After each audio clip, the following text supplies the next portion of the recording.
ہاتھی والوں کا واقعہ۔ یہ واقعہ سن 570 عیسوی میں پیش آیا جب یمن کا گورنر ابرہہ اپنے بڑے لشکر کے ساتھ مکہ مکرمہ پر حملہ کرنے آیا تھا۔ اس واقعے کا ذکر سورہ الفیل میں بھی کیا گیا ہے، جو قرآن مجید میں ایک مختصر مگر بہت بلیغ صورت ہے۔ یہ کہانی عبرت اور اللہ کی قدرت کا ایک شاندار مظاہرہ ہے۔ ابرہہ یمن کا گورنر تھا جو حبشی بادشاہ نجاشی کے تحت حکمرانی کر رہا تھا۔ اس نے سنا میں ایک شاندار چرچ کلیسا تعمیر کروایا جسے القلیس کہا جاتا تھا۔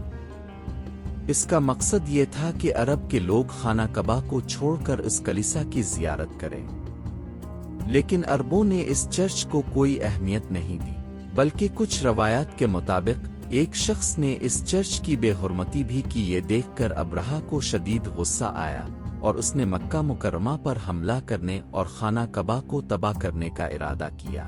اس نے ایک بہت بڑا لشکر تیار کیا جس میں ہزاروں سپاہی اور ہاتھی شامل تھے۔ اس کا سب سے بڑا ہاتھی وہ محمود تھا جو اس حملے کی قیادت کے لیے لایا گیا تھا۔ ابرہہ کا مکہ کی طرف سفر۔ ابرہہ اپنی فوج کے ساتھ یمن سے نکل کر عرب کے مختلف علاقوں سے گزرتا ہوا مکہ کی جانب بڑھا۔ راستے میں اس نے کئی قبائل کو شکست دی، اور جب وہ طائف کے قریب پہنچا تو وہاں کے لوگوں نے بھی اس کی مدد کی تاکہ ان کا بت خانہ محفوظ رہے۔ جب ابرہہ مکہ کے قریب پہنچا تو اس کے لشکر نے قریش کے کئی اونٹ بھی پکڑ لیے، جن میں عبد المطلب نبی کریم کے دادا کے اونٹ بھی شامل تھے۔ عبد المطلب قریش کے سردار تھے۔ وہ ابرہہ کے پاس گئے اور صرف اپنے اونٹوں کی واپسی کا مطالبہ کیا۔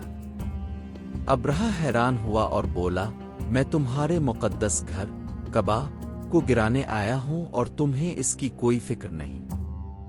عبد المطلب نے ایک تاریخی جملہ کہا، میں اونٹوں کا مالک ہوں، کعبہ کا ایک مالک ہے، وہ خود اس کی حفاظت کرے گا۔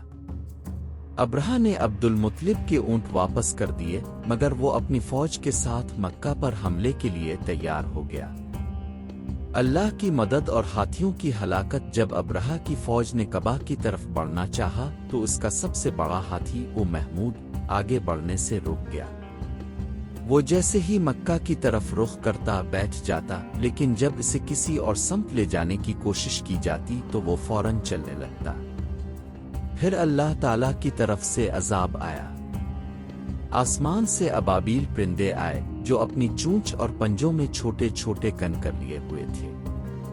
ان کنکروں کی تاثیر ایسی تھی کہ جب کسی پر گرتے تو اس کا جسم چیر کر نکل جاتے۔ پوری فوج تہس نہس ہو گئی اور ابرہہ خود بھی سخت زخمی ہوا۔ وہ اپنی باقی بچ جانے والی فوج کے ساتھ واپس یمن بھاگا، مگر راستے میں مر گیا۔ نتائج اور عبرت۔ ایک اللہ کی قدرت۔ اللہ تعالیٰ نے اپنے مقدس گھر کی حفاظت خود فرمائی بغیر کسی انسانی مدد کے۔ دور طاقتور کی بے بسی۔